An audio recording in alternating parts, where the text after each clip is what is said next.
this stuff. Me and Squirrel are gonna shotgun some beers and head on down to Wang's Hangers. I don't know, guys. I gotta stay in tonight. Dude, come on, shitty Joey Parkhead. Sorry, guys. I got an orthodontist appointment at 8:30 in the morning. Don't worry about your ears, man. Come on now, you know you want to get uncle tonight. Yeah, wasted.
Battles, you fall through submission to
Oh shit, we're live. We are. Oh, we're live. Sorry guys, we were meditating. Fire Away Podcast, we're back. Again, 2 weeks in a row. Yeah, it's kind of a nice little treat there for everybody. Fucking A right, man. So, for all of you who didn't notice, which I don't know why you wouldn't have noticed at this point, It's pretty much been all over the place. our dear friend, I guess we can't really call him personally a friend, but our dear friend, Vinnie Paul, passed away. It was yesterday. Yeah. According to everything I've read so far, he passed away in his sleep. So, rest in peace, Vinnie Paul. Oh, yeah. You were personally, to me, the inspiration to learn how to play drum. So, since this is the Fire Away Podcast, we are going to dedicate our very first and traditional fireball shot. Will be dedicated to Vinnie Paul for all the memories. Yep. So, rest in peace, Vinnie Paul. This one's for you, brother. Get your pull. Hit him up.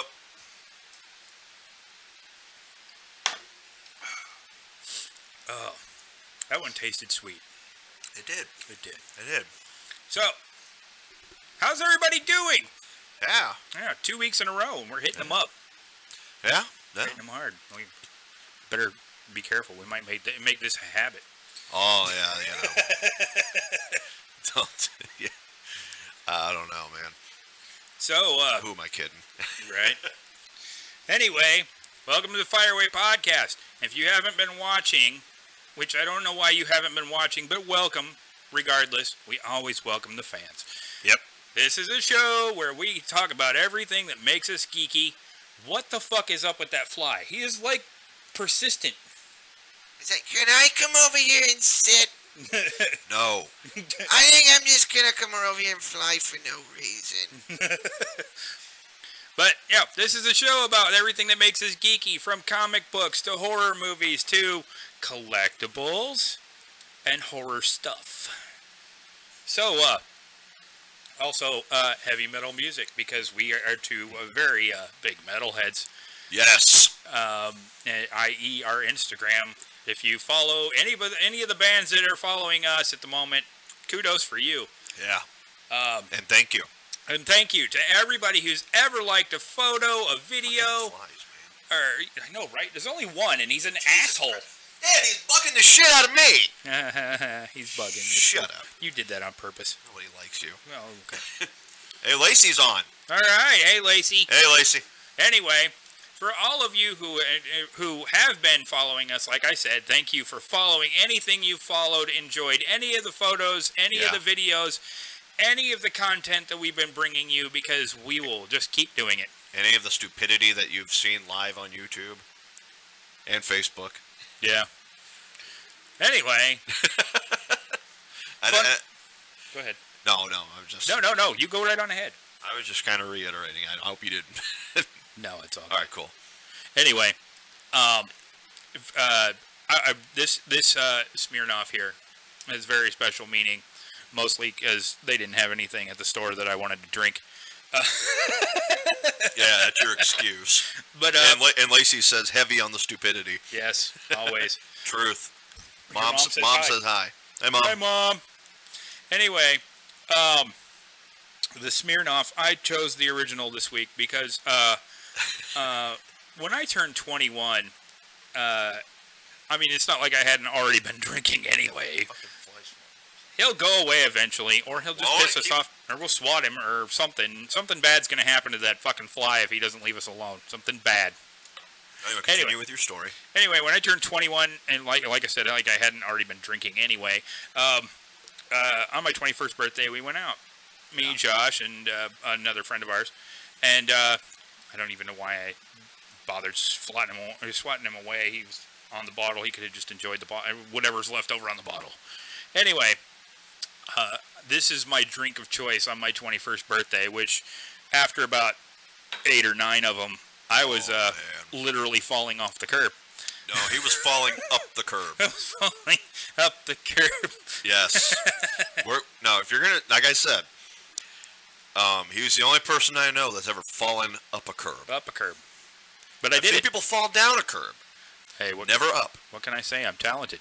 That's you can call it whatever the hell you want. But that was pretty damn hysterical. Yeah, I imagine it was. I didn't get to see it because I was doing it. If I'd have been laughing any harder, I would have pissed myself. All right. Well, whatever. Yeah, I know. Anyway, what's been going on? Let's see here. We're constantly getting new drops from trailers. Ant-Man and the Wasp, as the trailer just keeps punching us in the face. Jurassic Park, Jurassic World 2. That one's like I said, I'm really looking forward to seeing that. Yeah, me too. It's fun. Yeah. It's fun. I don't really know what to say about them. I mean, if you haven't seen the trailers by now, you're missing out. I think we posted a couple of them on our page. I'm sure we did. So if not, we will. If you haven't seen the trailers, go check them out. I'm sure they're on our page. If they're not on our page, we'll post them on the page after the show. But anyway, Lacey says she falls upstairs sober. That doesn't surprise me. No, it doesn't. Yeah. Yeah. Fireway Podcast. Fireway Podcast. Make sure you spread it to your friends. I mean, we want to spread across the internet like herpes. A really bad case. A really bad case. Not like that I would know full what that body is, but- herpes. Yeah. You know, yeah. like you know. Okay, itch. you're getting a little too far into detail with that. Just please stop. All right. They get it. I can't imagine what full body herpes would be like. Oh my God, no, dude, no. It'd be painful and itchy at the same Good time. God, I don't even want to know. I don't have herpes now, but you know, I can't imagine Me either. it's comfortable. No Can we offense. please stop talking about No herpes? offense for to anyone fuck's who sake? has herpes. So we'll move on. Oh my God, dude. I don't want to offend somebody on the internet. Would you? I don't want to get pulled just because somebody Okay, with okay. herpes gets offended. Okay. I'm gonna need a drink after that one. Yeah, lots of them. Anyway, okay. So if anybody hasn't noticed, the latest addition to the counter is the Archer figure. I almost got him. Oh, damn. I wish you would have. That would have been great. That would have been awesome. Yeah. I would have had to call you Ninja for the rest of the night. But you didn't do it. Anyway, Archer is our official new addition to the collectibles on the counter. I just love the way he's posed. Yeah. It's like, not yet. Nope. Not when I'm drinking. Right? It's perfect. It fits in perfect with the podcast, I gotta Oh, tell it you. does. So, Because that's usually like one of our gestures while we're taking a drink. wait. Shut up. Anyway. Alright. Good. So. Be careful with that shit. What? Be careful with what? You gotta be careful with this stuff. It's damn good. I know, right? Yeah. Anyway. So. What should we get into? The heavy or the horror? Let's do the heavy. We're going to do the heavy first Let's this do week? the heavy. So, ladies and gentlemen, the Fireway Podcast Heavy Metal Deathmatch. For anyone who doesn't remember, I'm sorry, I'm pulling up the music for you. I probably should have done this earlier, but that's okay. I'm using Spotify, so plug. And let's see here. Almost did my Joey Belladonna there. Sorry. What? Sorry, leave me alone. So, our defending champion, Gwar, the Blood of Gods.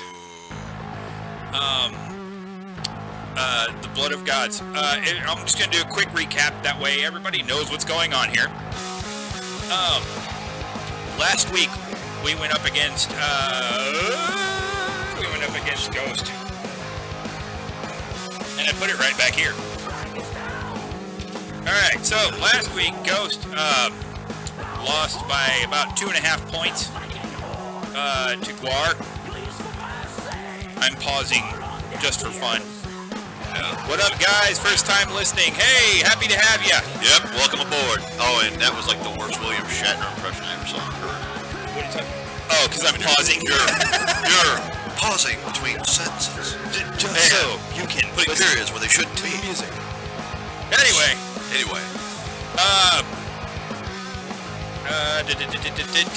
Okay, so Ghost lost to Gwar 5.5 to 8, which, you know, like I said, it's one of those things. You just have to, if you like Ghost, listen to the album.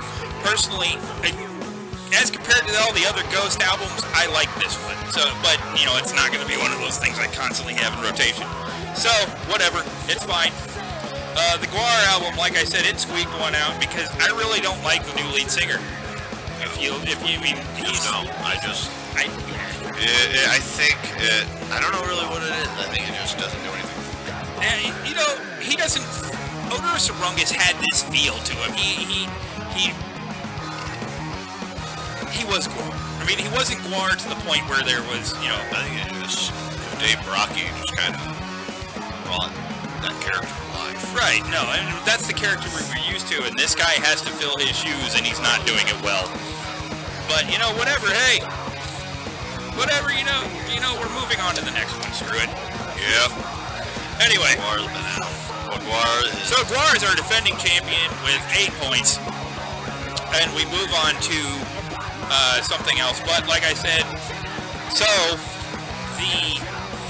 what I rate everything on is 1, is it likable? 2, composition. Is the album good?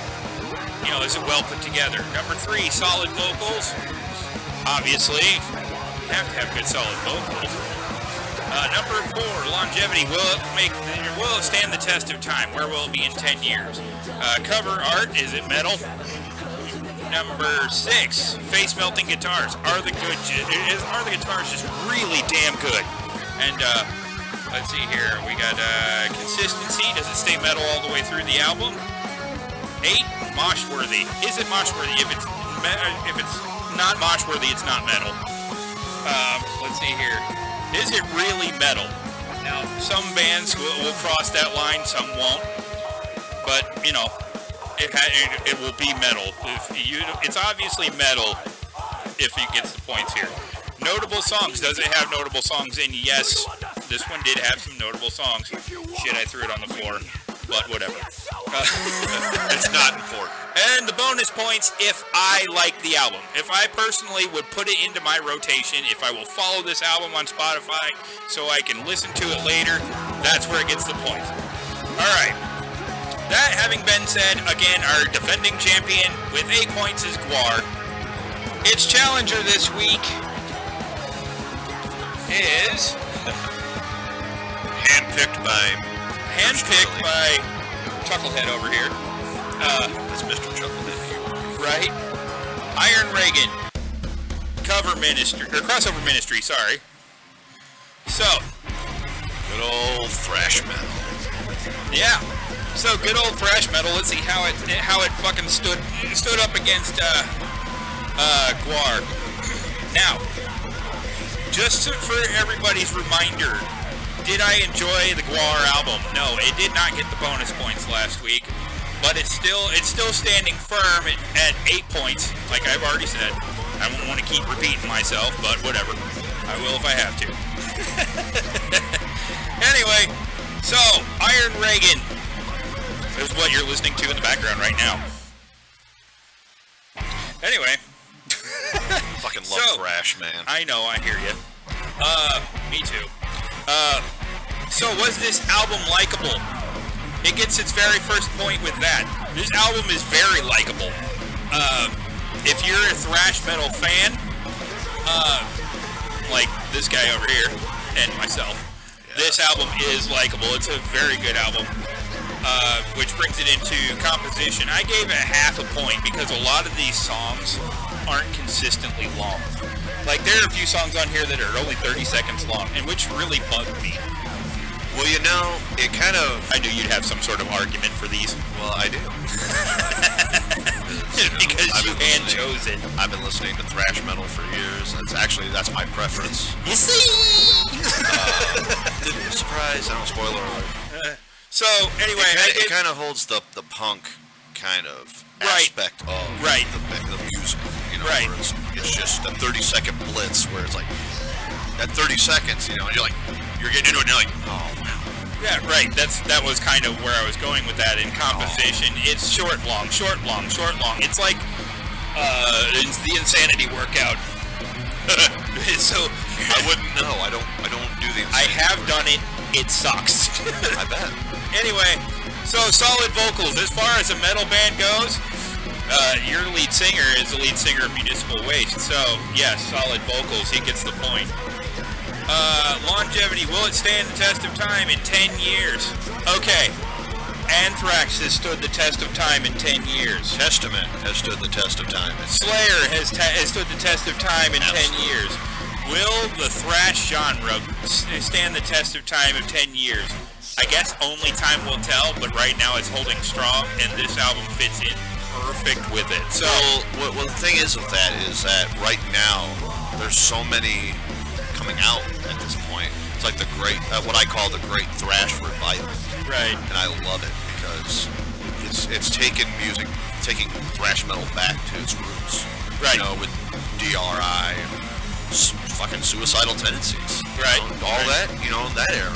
I don't know though. Suicidal Tendencies, they really haven't stood the test of time. They've done the full crossover into a punk hardcore feel. Yeah, but back when I was, you know, back in the '90s, late '80s, early '90s, they were in the thrash scene and they were just insane. Yeah. With bands like Municipal Waste, Iron Reagan, of course, the singer for both bands. Havoc. In Havoc. Havoc's another one that's coming. That's really making a name for themselves. Unfortunately, we didn't get to see them. I was really hoping we could have, but oh well. To be very honest with you, I don't know if they would have fit into that concert anyway. Well, and to be very honest with you, I am thoroughly pleased that the Butcher Babies took their place. Oh, they were going to be there anyway. Well, when we got the tickets, it was Havoc on the ticket, and then the Butcher Babies filled in at last minute. Because they got into it, I guess, with Dave Mustaine. But whatever, it is what it is. But yeah, as far as thrash metal is concerned, I see a really strong resurgence. I think it's going to be you're going to see the flip caps, the sleeveless denim jackets coming back. Fuck yeah! I got to get mine in the patches going. The tight jeans that guys rolled up at the bottom with the Chuck Taylors. The tight acid wash jeans. No. Yes, they're gonna make a comeback. No. It's all gonna come back. If a little bit's gonna come back, it's all gonna come back. Camouflage pants and the Chuck Taylors. Oh yeah, that's coming back. The chains. It's gonna happen. And I'm old. I know. Chain wallets will make a comeback. What? Chain wallets will make a comeback. I don't care what Big J. Okerson says. Anyway, so where were we at? Longevity, stand the test of time. Yes, this album will stand the test of time. If you like thrash metal, it will stand the test of time. Cover art, is it metal? Well, it has death holding two dagger-like crosses. Yeah, it's pretty damn metal. It's metal. It's metal.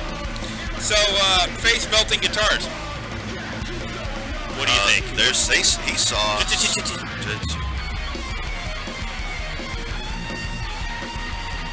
I think so. You listening to the same music I am? I am. Okay, well that's what I'm saying. Do you think the guitars are face melting to you? I felt my face melting. Yes? Just a little bit. That might have been a stroke, though. No, I don't. No. Yes, they have a face melting guitars. They get the point. Consistency. Does it stay metal? This is where we're going to argue. Very much so. I personally feel that it's not going to get the point here, and the only reason I say that is because a good portion of the songs on here will not only fit into the thrash metal genre, but they're also going to hit that hardcore. Where do you think hardcore punk? Well, that's what I'm saying though. But now you're talking about genre, this is where. Well, actually, I correct myself. It's the other way around. So nobody tries to correct me. Yeah. A lot of thrash metal was inspired by hardcore punk. Right, and that's where I'm going with this. Okay. It's about 50-50. Yeah. And this is consistency. If we were just talking about, like, can it span two genres, or is it like, is it just heavy? Then we could have done that. But we're talking about consistency all the way through. Right. The argument that I have with some people that I've talked to about it, when they say, they hate hardcore punk, but they love thrash metal, I was like, well, you're fucking stupid. Hit your head up against the wall. Pretty much. There's gonna be that little red button. You're gonna push that. And one of us is gonna come out and smack you over the head with a tack hammer because you're a freaking moron. You know? Yeah, pretty much. Pretty much. But no. So does it stay metal? No, I'm sorry. But I think it does. But it's close enough. It's close enough to being metal, but it's close enough to being metal all the way through, but it's not metal all the way through. So I would have done, like I said, I did this. This is our agree to disagree situation. So we're just gonna go with that. I'm sorry, I can't give them the let's stay metal. No. They want to know what I'm drinking? I am drinking Henry's Hard Soda Grape Flavor. Check it out if you haven't tried it yet. I'm sorry, Mr. T. Cross. Can you give us your first name? That way I can. I think I know who this guy is. Okay, well. I've known this guy since first grade. Seen Suicidal at Tax Slayer. Forgot about. Yeah, we saw there. We were there. Butcher Babies. Tim. It's Tim. I knew Cross, it. Gotcha. Tim and I have known each other since I think first grade. Okay. So no, he's a cool guy. All right. So, welcome to the podcast, Tim. Welcome to the podcast. Anyway. Okay. Anyway, moving on to the next category. Is it mosh-worthy? I think that's clear. Oh, absolutely. Just listen to the damn music. I think that's clear yes. So, yeah. I don't know what else to say here. Yeah, it's mosh-worthy. I'd mosh to it. Totally. Is it really metal? That also goes with the stay. Does it stay metal? It's hardcore to me. It's thrash metal, so it's 50-50. Which I think I did this wrong, but that's okay.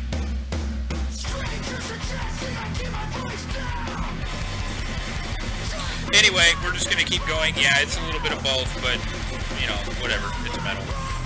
Notable songs. Does it have notable songs? Yes, and I wrote them down. Dead with my friends. I love that song. Fuck the Neighbors. Right there. That's right. So, Fuck the Neighbors, I love that one. And More War. Last song on the album. Good song. So, now I guess I should add the tally up here. We got 1, 2, 3, 4, 5, 6, 7, 8. But here's the bonus. Did I enjoy this album? I think you know that I did enjoy this album. This song may not be in heavy rotation. Normally I give 3 points for this. I'm still giving them 1.5 points because I will listen to this. It may not be in heavy rotation in my list, but it is on my list. Therefore, your winner and new champion, new deathmatch champion at 9.5 points because they got the bonus, Iron Reagan. So Iron Reagan beats Gwar, but they have a very sturdy opponent coming up next week. Oh, do they? The next album I will be reviewing is the brand new album by Madball. Oh shit. Hardcore punk versus thrash metal. This is gonna get ugly. It's gonna get very ugly because if I like that album, they may get the same points, but they'll beat Iron Reagan. But regardless, now I had to sit here and think about this because whoever wins, I'm not even gonna be mad. I really had to think about this though. I'm going to let a champion last for 5. After that, they just retire. Okay. So they'll go into the Deathmatch Hall of Fame. Yes, I like it. So and at a 5-time champion, if they can move on that far. If they don't move on that far, that's fine. But each one of you now have an idea of what's going on. Yep. You'll have an idea of who the winners are, and you can go check them out yourself. Bang your head to some of that shit. Oh yeah. All right, so I have a few honorable mentions this week. I started off with one in particular, and that was Lilith by the Butcher Babies. It's a really good album, regardless. I mean, if you're a fan of the Butcher Babies or you're not a fan of the Butcher Babies, which I don't know why you would be, you wouldn't be a fan of the Butcher Babies. It's a pretty good album if you like heavy. It's a pretty good album if you like hot girls singing it. Oh yeah. And not to objectify, these girls really are helping push females at the top of the genre. There are a lot of female singers out there that aren't getting recognition. If you go to a couple of their pages, like the lead singers' pages, and the Butcher Babies pages on Instagram, they're pushing all these female artists, which is fantastic. I like to see it. Well, and there's also ones who just are in it for themselves. OTEP, yeah, OTEP, she's in it for herself. So, you know, whatever, that's fine. But the Butcher Babies is one of my honorable mentions this week because this album, it was my first choice for the week, and then I was flipping through and going, well, I found another album that I want to mention to everybody. So this was definitely at the top of my list for honorable mentions for this week because I wanted people to check it out. If you like metal, you like chicks, or you don't like chicks and you just like metal, check them out. They're a really good metal band. They're heavy. It makes you want to fucking throw somebody against a wall. You know, it's just good. It's really good heavy metal. I like throwing shit against the wall. Me too. I like to throw shit against the wall and see if it sticks. Yeah, why not? I'm like a monkey that way. Anyway, yeah. My other honorable mention for this week is one of my new favorite albums, surprisingly. And you're going to hear why. This album is a cover album. And the only reason why I'm mentioning it to you is because it's so well put together. Classic rock done by Anthrax. Yes, I love it. I fucking love it, man. I was flipping through them like, today I'm going to listen to some Anthrax. What's this Anthems album? Yeah. Alright, so I've turned it on and I'm like, what? Wait a minute. They did TNT by AC/DC. Sorry, I had a little something in my throat. Then they did some. Did this one, Smoking. I mean, they did some Jailbreaks on here. I mean, there's a ton of really good songs on here. So my second honorable mention, because I'm only going to do one of these, but I had to do two, is the Butcher Babies, or not the Butcher Babies, Anthrax. Am I freezing? I think you are. Hopefully not. Nah, we're not kicked. We're fine. Just this computer. Anyway, I'll see that little thing right there would tell me we got booted, which we didn't get booted. We're good. We're not monetized, so we're okay. All right. But anyway, Josh. Yes. I think it's time to move on to what you have to say. What do you think? I'm all for it. Alright. Just give me a second. Josh needs some music.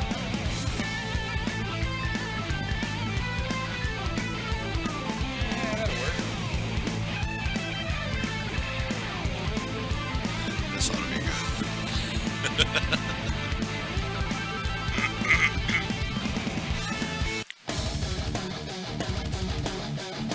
So, I like it. we're going to intro Josh now. Yay! Intro to Josh. The Faded Line by Lamb of God. I love it. While I reboot the computer. Go ahead, Josh, with your horror movie reviews. All right. So yeah, got two nice little gems for you guys tonight. But I'm going to start up. You're going to start off slurring your words? Shut up. Now, I figured I was going to start with Pumpkin, but I know a lot of people have seen that movie. A lot of people have seen it. But the movie I'm going to talk about first is, to me, introduced me to the splatter film genre. Ooh, splatter. Yeah. And that movie is called Bad Taste. Now, a lot of you are probably wondering, hell, who made this movie? Well, I'll tell you who made this movie. Academy Award-winning director Peter Jackson. In fact, it was his first movie he ever made. That's his fantastic. Friends. And it came out in 1987. He directed, produced, co-edited, and co-starred in the movie. And it was his first feature film, and it has been considered a cult classic. And it was actually filmed in his hometown of Picora Bay, New Zealand. I just want to make a quick point. If anybody is messaging in right now, this shitty computer right here is real slow, so I just restarted. So if you're commenting, keep commenting. That's fine. We'll get back to you. We'll catch up to you. The whole story is about a little town in New Zealand that's been wiped out by these aliens. And what they're doing is these aliens are taking these people and turning them into fast food. Yeah. And it's hilarious. And it's like over the top, gory, stuff like that. I've showed it to a few of my friends because I have it on VHS. and they're like, oh, thank God I wasn't eating when I watched that. It's that especially bad. not McDonald's or Taco Bell. Oh man, no, worse than that. I'm talking like a spaghetti dinner or something like that. Oh, gross. I know, right? But what happens is this group, I can't remember the full name of the group, but their acronym is AIDS. And the lead guy of this group, he goes, and keep in mind this is all in New Zealand, and Gotcha. he has his phone like has all these different extensions, and at the very bottom it's got like duct tape and a big red button and it says "The Boys," and it's this group of frickin' nut job mercenaries that they go into this town to find out what's going on. It's so bad. But it's so great. I remember seeing, there was a comic shop I used to go to, and they rented movies too, Jeff's Corner. Yeah. And they had a big movie poster for it. So I see this big freaky looking alien flipping you the bird, the old one finger salute, and I'm just like, oh my God. And I was in high school when I first rented it. I'm like, I gotta rent this. And they had a copy of it, and I remember renting it and just going, oh my God, this is horrible. I gotta watch it again. That's kind of how it is with me, you know. It's like, oh man, this is so horrible. It's great. But Peter Jackson, this is before he did Lord of the Rings trilogy, the first trilogy they put out, and oh man, it's so bad. Like the acting is bad. And it's very funny because at the very end of the movie, spoiler alert, the main alien, he's getting ready to fly his ship up into space up to his home planet. All of a sudden, the main guy, Peter Jackson's character, rips out of him with a chainsaw and goes, "Here comes Derek!" And that's the end of the movie. And you're sitting there watching it going, what the hell did I just watch? I gotta watch it again. So yeah, I would say if you haven't seen this movie, don't eat while watching it, because Peter Jackson's and it's funny is in New Zealand it's considered a comedy. Oh yeah. I can see that. Yeah, there's no horror, science fiction. It's a straight up considered comedy. Same with Dead Alive, another movie he made. That's crazy. And Meet the Feebles, which is pretty much the Muppets on acid. It's messed up. It's like you're sitting there watching it and you're like, I remember renting Meet the Feebles, and it even says on the on the VHS cover, this is not a kids movie. And when you watch it, you know why. Yeah, right. Oh man, talk about freaking messed up. But anyway, back to bad taste. During Peter Jackson's acceptance speech at the Academy Awards in 2004, he actually mentioned, jokingly, that his movies Bad Taste, Dead Alive, and Meet the Feebles are widely overlooked by the Academy. He was joking. I can see why. You know, you got to think about it. Those are his first movies that he made. Yeah, I don't mind that. Yeah, we have motorcycles driving by my garage. I don't know. Whatever. Anyway. All right, on to the obvious. Pumpkinhead. Not Pumpkinhead 2. No, God, no. I didn't care for the sequels. I thought they sucked. Pumpkinhead. I found one of them quite intriguing. You really okay, I'm not going there. We're not going there. I really don't want to talk about that. It has nothing to do with me, but I just don't want to talk about it. I totally understand. Yeah. But anyway, came out in 1988. Woohoo! And the directorial debut of legendary makeup effects artist Stan Winston. I was 7. What? Sorry. Oh, I was in 8th grade. I was in the 8th. Oh no, 88. 88, man. I was 7. I would have just been going to kindergarten. You would have been like 3rd grade. No, 88. 3rd or 4th. 1988. I'm trying to think for a minute. This really shouldn't be this hard. Shut up. Anyway. Love you too, Josh. No, you don't. Anyway, yeah, Stan Winston's directorial debut. He also did the special effects. Great movie. And it was inspired by a poem of the same name by Ed Justin. I don't know the whole poem or whatever, but We're back. Okay. And 6th grade. Okay, thanks, Tim. We're the same age, so. Thanks, Tim. Thank you, Tim. Gold star for you, buddy. All right. That wasn't condescending. I totally mean it. He missed. He just couldn't catch it at all.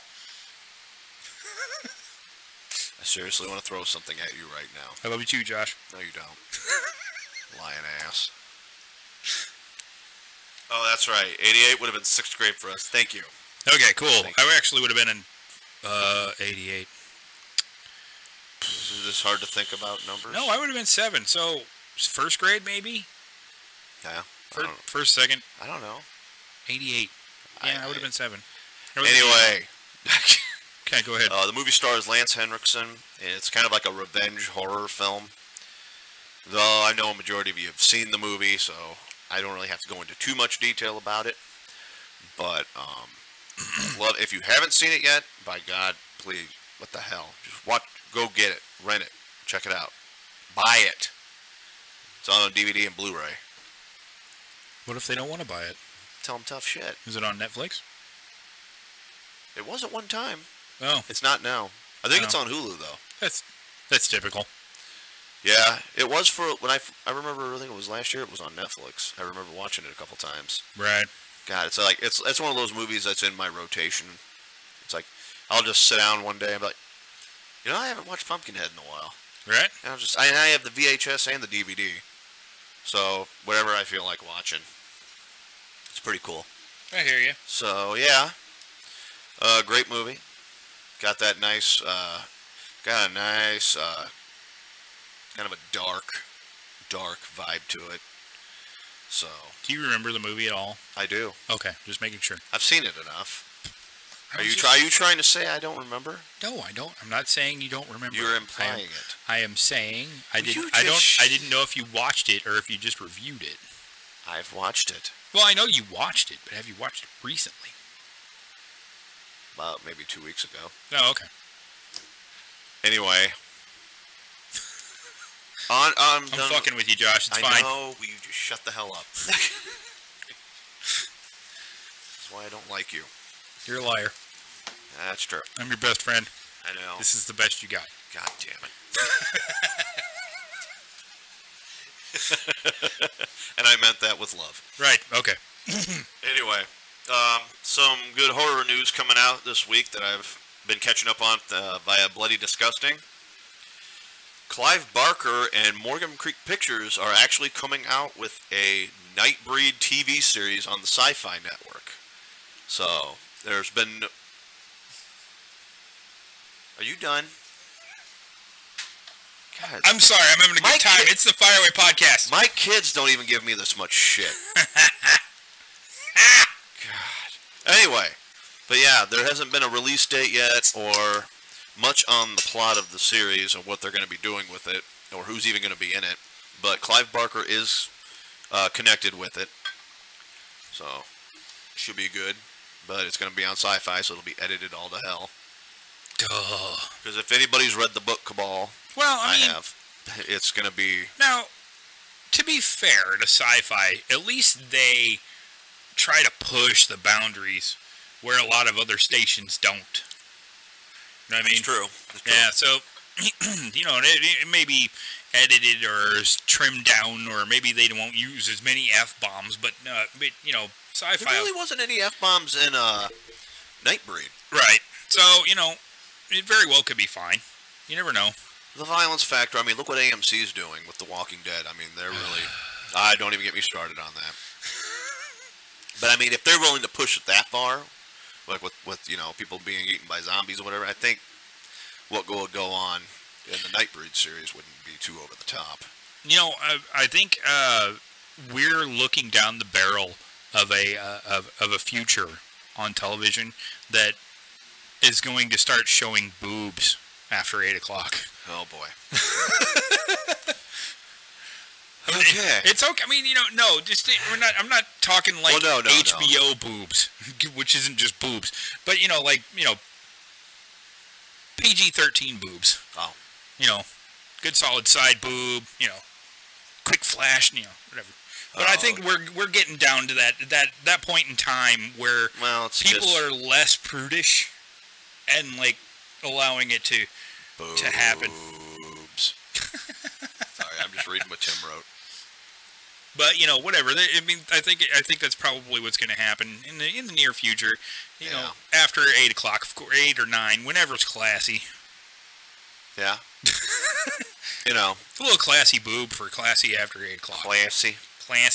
I like to keep it classy. All right. So, and now they've announced they're kind of tossing around an idea of a possible Jason Goes to Hell spinoff. Woohoo! Wait a minute. Don't get so damn excited just yet. Jason, wait. The Creighton Duke character, the one that was hunting Jason, giving him a spinoff series. No. And here's my question to that. Didn't they already do a Why? Didn't they already do a Friday the 13th TV series? That had nothing to do with Jason though. Friday the 13th, the series was more like cursed artifacts and shit like that. That's dumb. Why the hell would they do that and use the... I didn't watch it, It didn't last long. Well, I mean, of course, it couldn't have. And another final bit of news.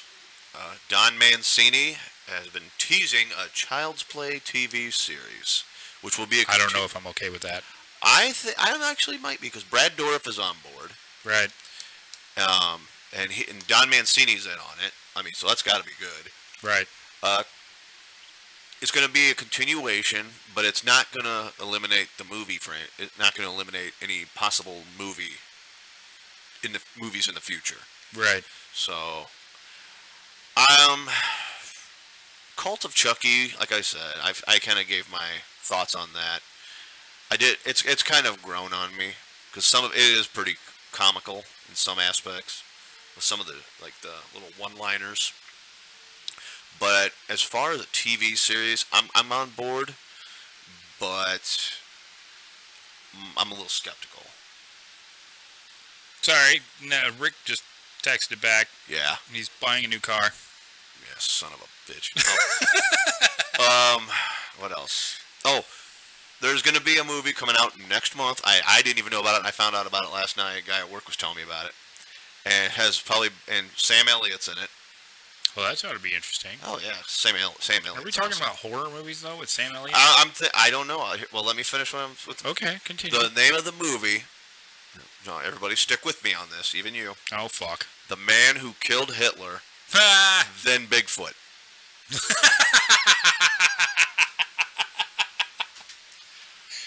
That would be Sam Elliott. But you know what though is. I'm gonna watch that movie. I'm gonna watch that movie too. Not just because Sam Elliott's in it, because I think what happened was Sam Elliott was sitting down at a table reading or whatever. And they didn't have a name for a movie yet, and they're gonna go, well, oh, it's Sam Elliott, and he's like, all right, this is what we're gonna do. We're gonna make a movie. It's gonna be called The Man Who Killed Hitler. Right away, before he even finishes what he's saying, they're like, oh yeah. And you, no, I'm not finished. The Man Who Killed Hitler, then Bigfoot. Because then everybody's kind of going, I don't know. Then can we make a movie like that? And everybody just kind of looks over, and Sam Elliott's just staring at him. They're like, all right, we'll make it. All right.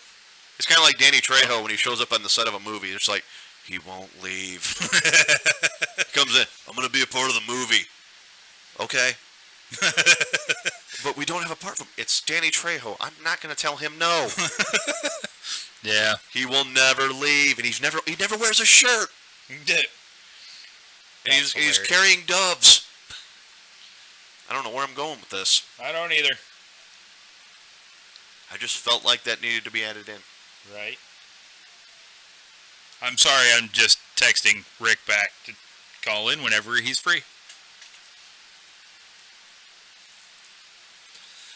Well, yeah, Tim, I agree with you. The spinoffs need to stop.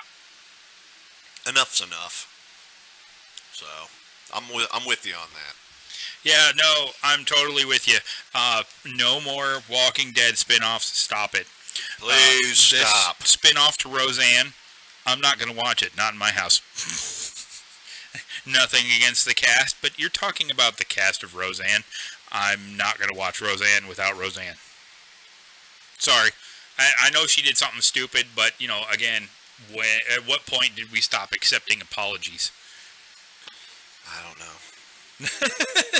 So, you know, whatever. It is what it is. I'm not going to watch it. Yeah. I don't care. Right. I'm probably not going to. I'm just not going to watch it. It's you know, whatever. It is what it is. What else? What other spin-offs are there out there? Have you watched any of Krypton at all? No. I don't have cable. It started off intriguing to me.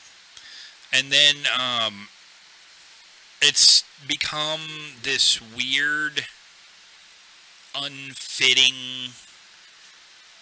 I don't know. I don't know how to explain it. I don't like it. Okay. And you know me. I'm the DC fan. I like, you know, Superman, Batman, Wonder Woman, Green Arrow, Green Lantern. I love all those characters, but this particular show takes place before the birth of Superman, and before the birth of his father. I think it's Superman's grandpa. Okay. Oh, okay. So what happens is a character goes back to stop Brainiac from destroying Krypton before Superman's born. And it's got that whole Back to the Future feel because the character, I can't remember his name. I know he's an important character and I should remember his name, but I can't remember his name. Not Mistleplick, is it? No. He comes back and he's got Superman's cape and it's slowly disappearing because Brainiac's trying to erase Krypton from existence before Superman's born. It's an intriguing concept. So did they actually show Brainiac? Yes.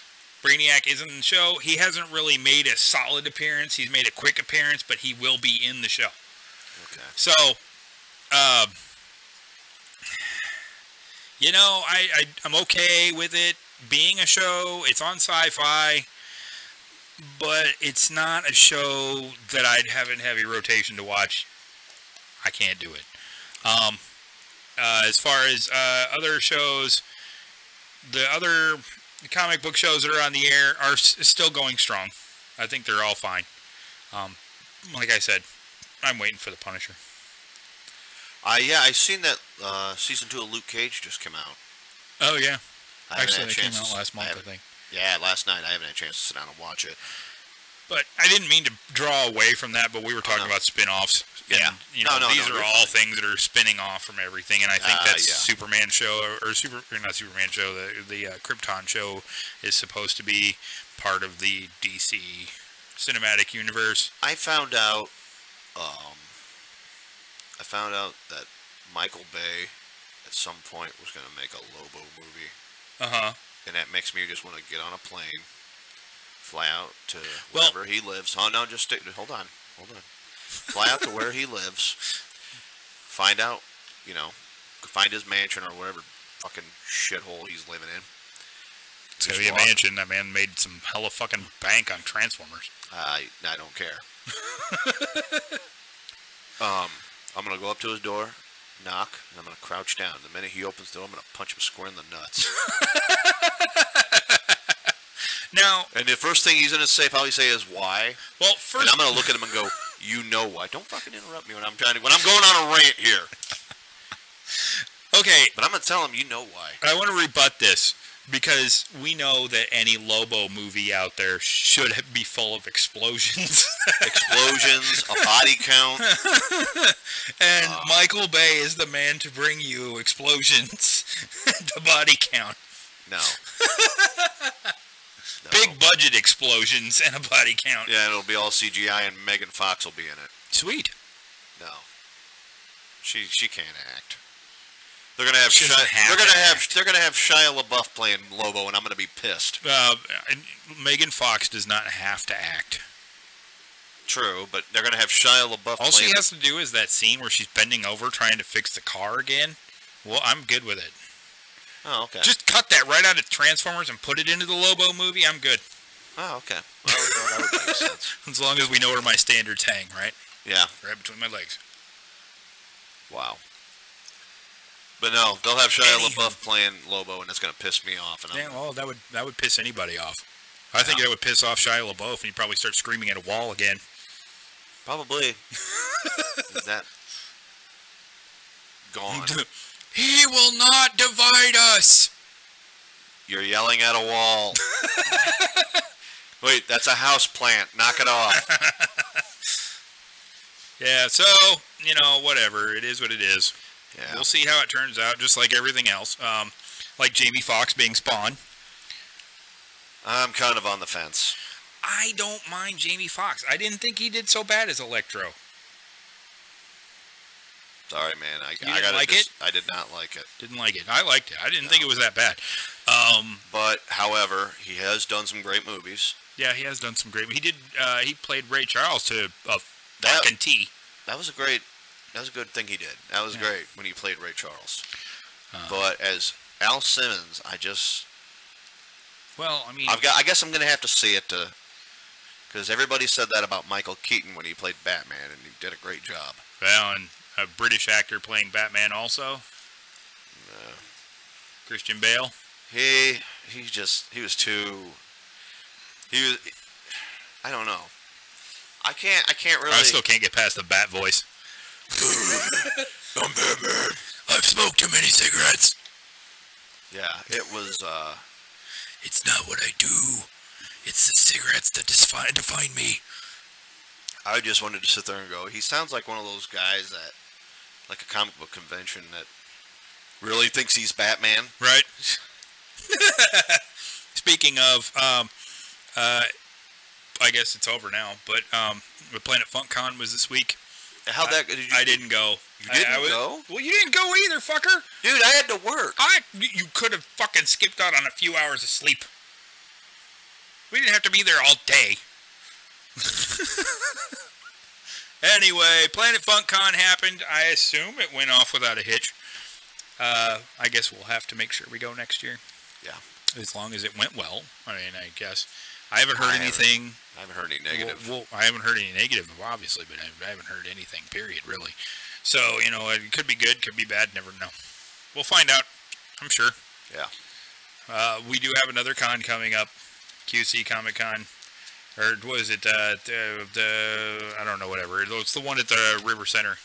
Usually happens. In August, I think, this year? August or September? Right. I don't remember. I don't know. I don't know either. But anyway, so we're coming up on the 8 o'clock hour. Yes, we are. And we've burned an hour. And my computer's lagging again. Oh, boy. However, Heath Ledger is a better Joker. I agree. I'm actually going to disagree. Why? Is there something wrong with you? As compared to who? Jack Nicholson? Because I can go with that. Well, yeah. We're talking about live action Joker, right? Yeah. Heath Ledger, it was more like Randy the Clown.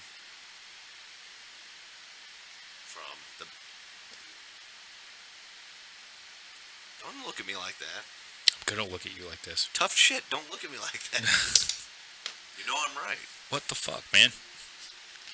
I don't know, man. I loved Jack Nicholson's version of the Joker, I like Clown Prince. Right. It didn't do anything for me. It's like Tom Hardy's version of Bane. It's just like... Okay, well, those are totally uncomparable because the guy who did Bane and the fucking other... Well, the what do you call it? Trilogy, and that's 4 movies. Anyway, the other Bane was still better, but because he was more comic book accurate. But this Bane was a different character altogether. When you talk about the Joker, though, this Joker was obviously more mad than Jack Nicholson's Joker. Jack Nicholson's Joker wasn't as crazy. This one was crazy. And when you go on to the next Joker, Jake Gyllenhaal, isn't it? Or is it Jared Leto? Jared Leto, whatever. He's that forgettable.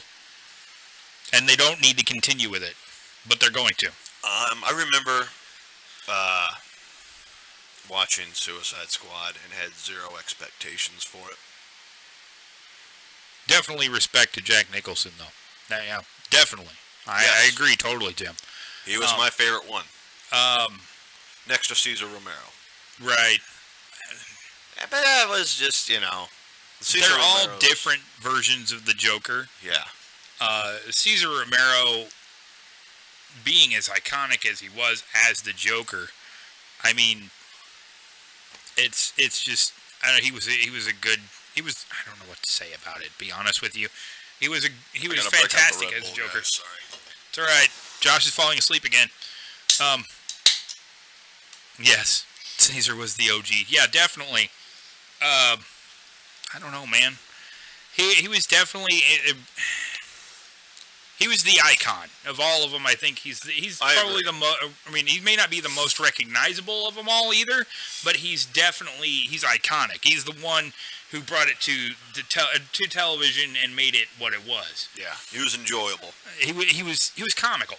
Yes. He made the Joker comical. When you got to Jack Nicholson, he was gangster. When you got to Heath Ledger, he was the madman. When you get to this new Jared Leto, it's a different type of gangster. In my opinion, I think that was Jason Todd. You think so? Because in the comics, he brainwashes Jason Todd into thinking he's the Joker. Yeah, that's I don't know though. I just don't know. I think that, I mean, because in that whole series though, when Jason Todd doesn't become Robin until way further down the line. Yeah, because he hasn't even gotten Robin in the Dark Knight series. But that having been said, there won't be any more Dark Knight series, so we can speculate to the end. But you know, it is what it is. Well, no offense, but I gotta stand up and pull my fucking shorts out of my ass. I'm trying to sliding down my fucking chair here. Oh, sorry, F-bomb, sorry. Yeah, whatever. Anyway. I mean, we can literally sit and... Yeah, we can talk about the Joker forever. We can talk about Batman forever. That's kind of... Now, let's talk about the Swamp Thing series that they're trying to push. I haven't seen anything about it yet, outside of there's going to be one. They said there's going to be one. It's going to be on DC's streaming service they're going to be putting out, which I'm excited about. Oh, I'm totally excited about it. The problem I have with it is it's a streaming channel, and I'd like to see this. What this is them testing. It's kind of like test footage when they just release something that you can't see unless you see it on a streaming channel, which is a problem for me because a lot of people, unless you have shit tons of money just to throw away, and you're going to want to watch something on Netflix or Hulu exclusively. A lot of people only have Netflix or Hulu. Like myself, I have Netflix, Hulu, and WWE Network, but that's beside the point. That's right there. If you go for the commercial-less Hulu stream, I think it's like $14 a month. If you go to Netflix, obviously it's $10 a month. They haven't really changed that. They haven't really changed that at all. But when you start getting these other ones like the WWE Network, that's another $10 on top of that, and then you go get CBS's streaming channel because you want to watch The Big Bang Theory or old episodes of 2.5 Men or something like that. There's another $5.99. That's $6. Eventually, the stuff starts to add up because even other things like maybe you want to have music streaming, so you get Spotify or iTunes Music, or you want to get YouTube Red, which I should be plugging the shit out of because we're on YouTube. But if you want to get like YouTube Red, that's another I think $14.99 a month or $10.99 a month. So now it's really starting to add up, and people don't have all that money to just start spending on that shit. So where are they going to start with this? Is it going to be like $3.99 a month? Is it going to be $5.99 a month? Are they going to go $10.99 a month? We're just going to go ahead and go whole hog? I don't know. That's where this stuff starts to become a problem because it starts to add up, and people aren't going to want to keep spending money for all this stuff and just to exclusively get these cable things. Would be cheaper. Right, and it's when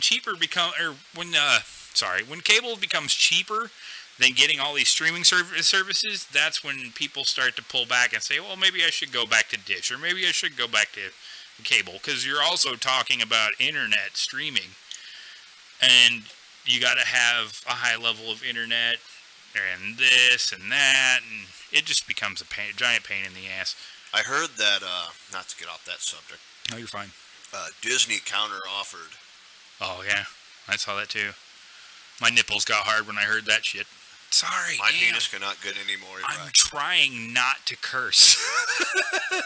I can't help myself. But when I heard that, I was like, wow, thank God. And Comcast is set to put another offer in, but I think Disney wants it bad enough that they're probably going to keep raising their offer until Comcast has no money left.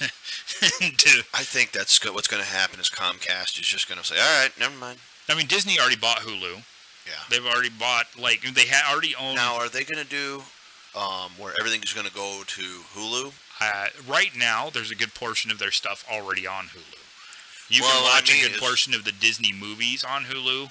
Because, they signed that deal. Right.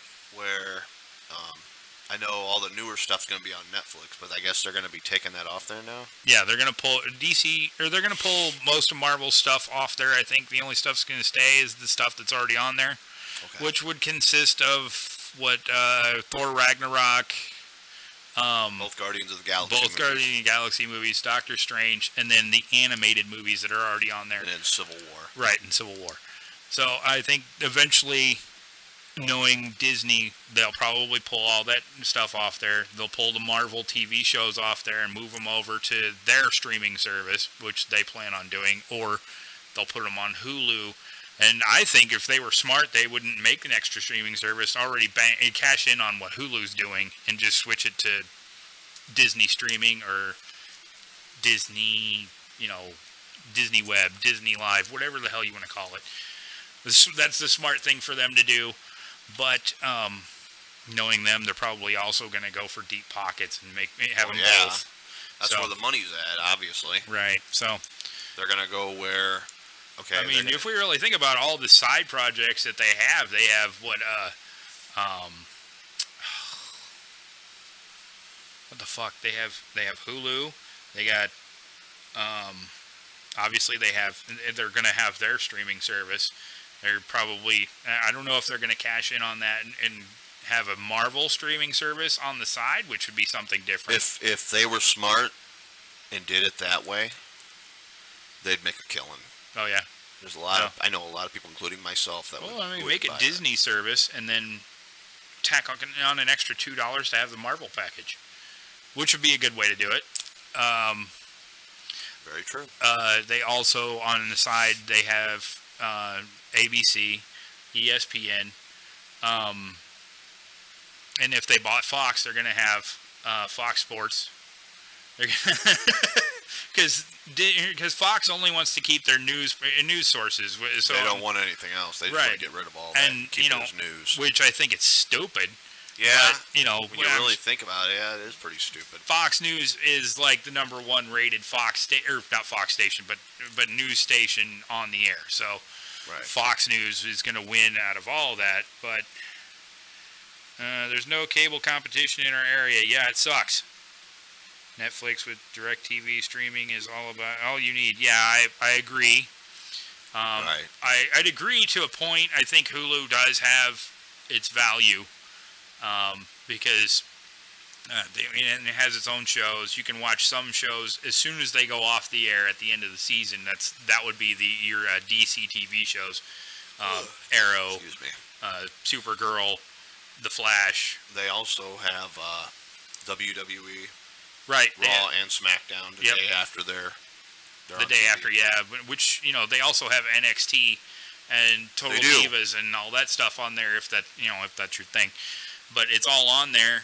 All of it is on there. I mean, which kind of makes me wonder about the WWE. I mean, WWE is putting out their own content, which is fine. Some of it's really good, especially if you're a hardcore fan. But putting NXT on there was kind of, I thought was a little, and now they're putting it on Fox, which is going to be even more.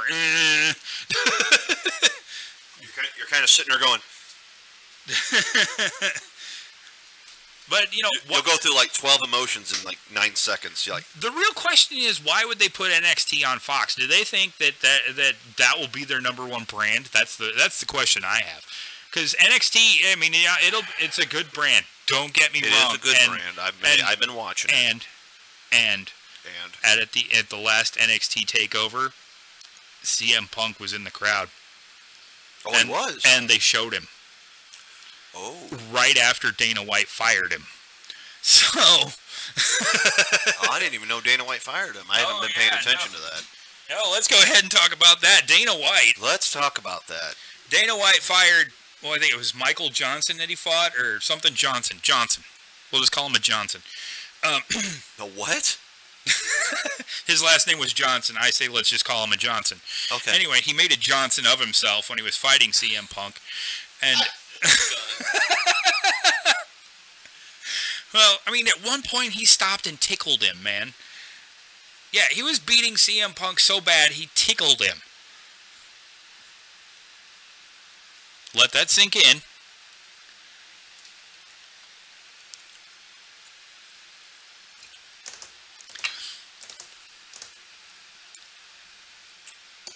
Okay, let me get this straight. Tickled him. Tickled him. As in... Yes. Go back and watch the fight on YouTube. I'm going to have to now. At one point... That would be about as funny as Randy Couture spanking Tito Ortiz. Right. That level of comedy. Well, I mean, it was that level of comedy, but the reason why he got fired was because he didn't stop the fight. Like, there were several times in the fight where he could have stopped the fight. And, just pounded the shit out of him and been done. But he allowed CM Punk to continue through the entire fight. He didn't punch him out. He didn't, submit him. He could have got him many times. He never did it. And he proceeded to do these monkey-ass acts all the way through the fight. And he just, Dana White said he acted like a fucking chucklehead and fired him. Fired CM Punk? Well, no, he fired the other dude. He didn't literally fire CM Punk, but he kind of, he fired him, but he let him go. Like, he hadn't shown any promise up to this point, and he lost all of his fights in the UFC. So he's like, it was, you got to give it to CM Punk for having the heart, but he's just not going to make it in the UFC. So he went ahead and let him go, and then he fired the other dude for being a chucklehead. And for being a Johnson. Yeah, for being a Johnson. I had to throw that in. Nope.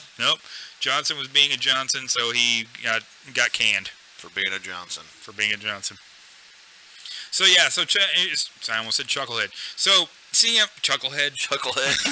Close enough. So CM Punk was at an NXT TakeOver the following weekend. They must have realized he doesn't have a career in actual fighting, and he should just stick with WWE. Well, you know what the worst part was? Is right before that, he did an interview saying, no, there's no way I'm coming back to wrestling. So it's kind of like a dick tickle. You know what I mean?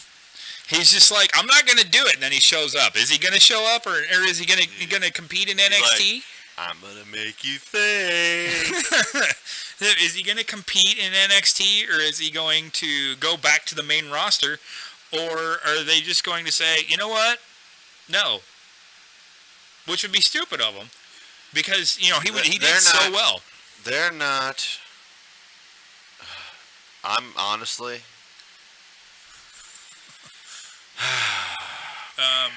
Tim is still watching, but he's also watching live PD. That's all right.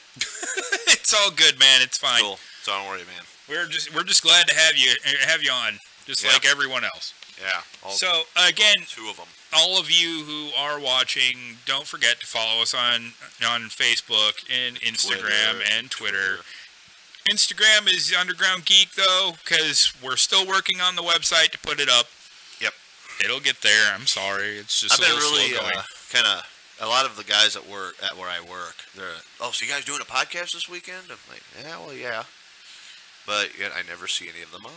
Right. Well, I have Sons of bitches. I have like one friend at work who knows I do a podcast, and he's he pops in every once in a while, and he tells me he's never going to watch again. Oh well, nobody cares. He's just fucking around with me though. I know. Which is kind of neat. It'd be cool to have him on one time. I'm sure he won't. We're not razzing you. It's all good. Oh, We're I'm happy going have to. you. I've known you for over 30 years. Yeah, I can razz you. He can razz you. I'm not going to do it. But in a caring, sincere way. Not really. Come on, Tim. You know me better than that.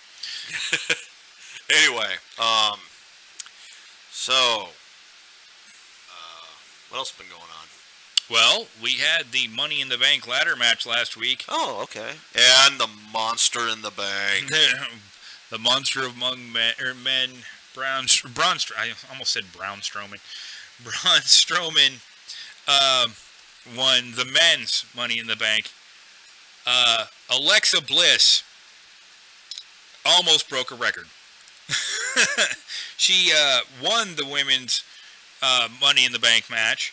And later during the match between Ronda Rousey and Nia Jax, came out just before Ronda was about to put Nia Jax in the armbar and win the title, and hit her right upside the head with the briefcase. Took her outside, or hit her a few more times, took her outside the ring and tossed her over the table, went back in, cashed in the briefcase, pinned Nia Jax, won the title. So Alexa Bliss is our women's champion on Raw again. Okay. And I am thoroughly excited. So am I. Yeah. I've been hearing, and Big Cass got fired. Thank God. Yeah. Dude is fucking clown shoes. Sorry. Another F-bomb. I apologize. I don't think we're going to Dude is clown shoes. He is a clown shoe. But then again, so was Enzo. Well, Enzo and Cass were good together. Okay? But the problem where this all started is when they split them up. Right. I agree totally. Yeah.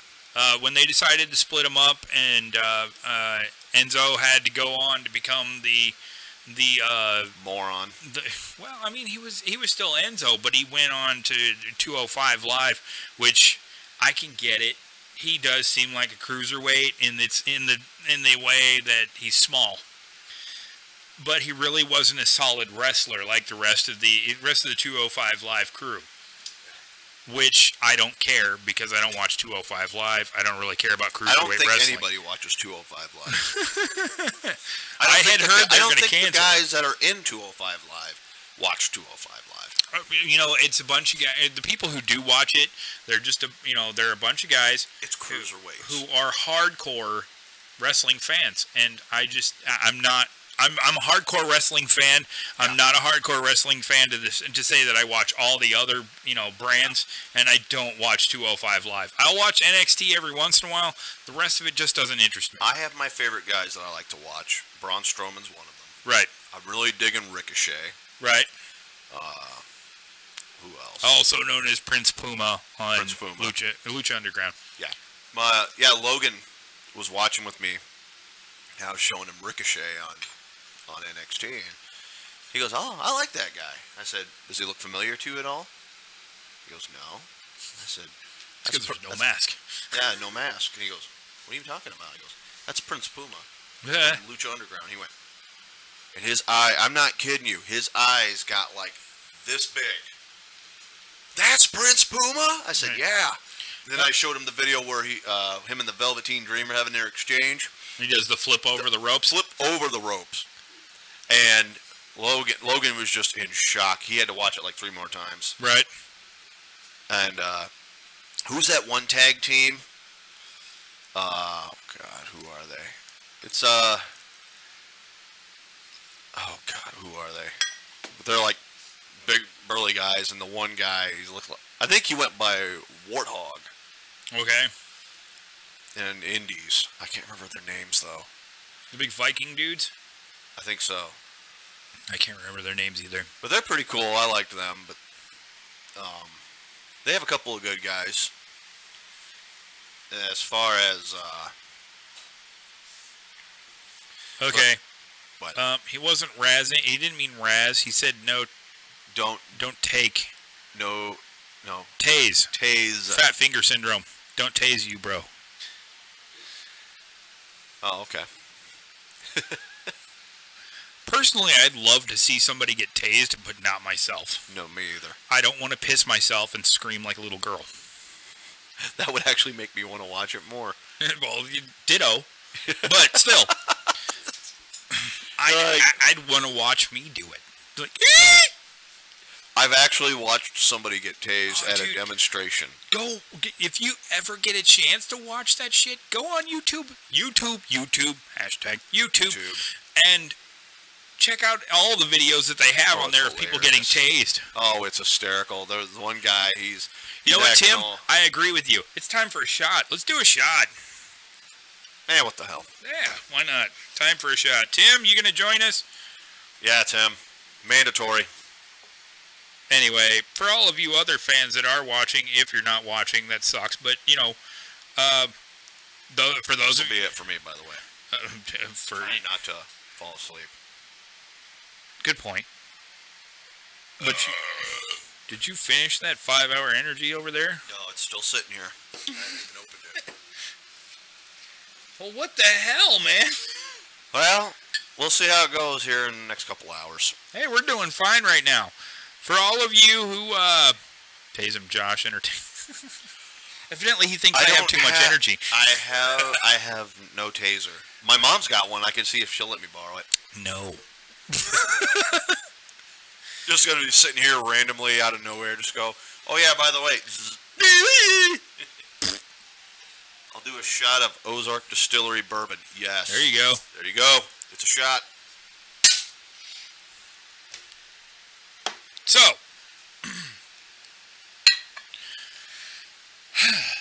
well, you know, I was going to do a drink of the show again, but I don't know how many people are actually care about the drink of the show. Does it matter? No. We enjoy it. We enjoyed it. That's all.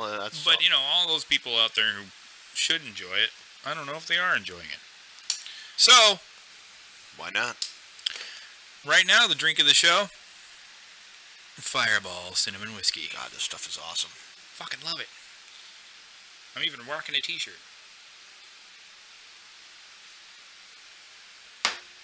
You know, it's funny, I just noticed that. Tim's like, I have a taser you can borrow. No. Damn it. Oh, speaking of wrestling. Okay. The passing of Leon White, a.k.a. Big Van Vader. That's where we had to go. Yeah. I knew there was something we were forgetting. Wow. Big old 450-pound man that can do a moonsault off the top rope. Jim Cornette even said it best, you know. He doesn't give two shits, pardon me, about these small little guys doing all this flippy-floppy stuff. Flippy-floppy? That's funny. I mean, that's what he pretty much referred to it as. But you got a guy like Vader who, 450-pound man, does a sunset flip on somebody. He's done a moonsault. Adjust my pants again. Has done a missile drop kick off the top rope. Jesus. I'm sorry, but if you got a little guy like Rey Mysterio that's going to land on you, it's like, oh, darn, ow. You see a guy like Vader, an ex-football player and a professional wrestler, 450 pounds coming down on you, you're going to be like, okay, I know I'm not walking away from this. That is a pancake. Oh, no. I will be embedded in the mat. Through it. And he was wrestling all the way up until pretty much damn near the day he died. Almost. And it was, I remember watching his matches in Japan and just, oh man. People think, oh, you know, oh, wrestling's, you're pulling your punches and stuff. I said, no, in Japan, not really. No. The real Japanese wrestling, they're beating the hell out of each other. What were your favorite matches with Vader? My favorite match with Vader, some of my favorite matches, was with Sting. Right. When he and Sting were feuding. What was the other one that he was in that I really loved? It was him and I think it was him and Sid Vicious up against. It wasn't Sting and Luger. It was. I think it was the Steiner brothers. Okay. I don't know. I can't remember. I know that I loved watching him just demolish people. I remember you and me went to see WCW the last time it was in town. Remember that? It was the Mark then, and they only sold out the lower bowl. I'm trying to remember. Oh man, I'm having. Yeah, it was that hard to remember because it was that unmemorable. Well, yeah, we were. They only sold out the lower bowl. Yeah. They only had, and the tickets were free. And yeah, then, that's right. They were. And then, they didn't even bring up the house lights. I mean, they had a dim match the whole time. I mean, pretty much, it was just like sitting in a gymnasium watching a bunch of schmucks wrestle. Yeah, and they weren't even really interacting. They weren't really. It was all the B Squad. The main match was the Steiner brothers versus somebody else. And oh man, okay, I do remember that. I don't remember. I can just tell you right now, it was not that memorable because I don't even remember who all wrestled. Yeah, but anyway, that's not the point. We're talking about. But Vader. I loved watching his matches in Japan. Right. Just because you got to see how tough he really was. I watched his interview. They were doing a tour in the Middle East, and he was part of the tour, and the host of the show was just being an ass. And he had I guess they were talking up their wrestler, their champion, right? Like he was just this unstoppable beast, and talking smack to Vader, and basically, calling him a fat, out of shape loser, basically. And Vader flipped the table over. He goes, "After I get done kicking his ass, I'm going to kick yours." Right. I mean, he was a legitimate tough guy. Right. Oh, one match in particular that I remember, him and Stan Hansen. Right. Because that was the match, the eyeball. Right. You're not tough until you've popped your eyeball back into its own socket. Right. By yourself.